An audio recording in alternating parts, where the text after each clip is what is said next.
Car किंबा bike रो CC विषय तो आपण मैंने निश्चिंत जानिथिबे किंबा शुनिथिबे, किंतु यह कौन, यार कार्य कौन, यार प्रभाव गाड़ी उपर किपरि पड़े आपण मैंने जानिछन्ति कि बाइक रो सीसी मिनिमम 100-150 रु आरंभ होई 1000-1500 पर्यंत मध्ये थाए।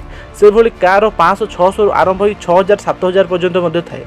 तबे प्रथमे सीसी कौन, ए सीसी रो फुल फॉर्म होउची क्यूबिक कैपेसिटी।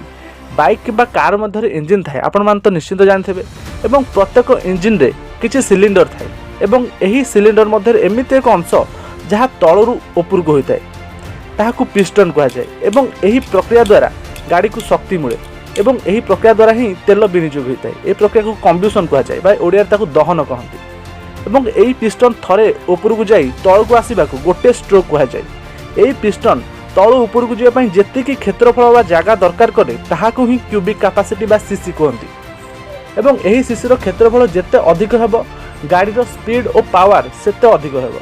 ताहले आपण माने जानि पारुथिबे बाइक और कार थिबा सीसी गाड़ी उपर किपरि प्रभाव पकई पारे। जो गाड़ीर सीसी अधिक हेबो एथिरे थिबा पिस्टन मध्ये फ्रीली तळु उपरको होई पारिबो, जहा फल गाड़ीर शक्ति और वेग मध्ये बढ़िबो। तबे वीडियोटी आपनको केमिति लागिला, यदि भल लागिला लाइक शेयर और कमेंट करंतु एवं एही भली इंटरेस्टिंग फैक्ट जानिया पई हम चैनल को सब्सक्राइब कर दियंतु। धन्यवाद।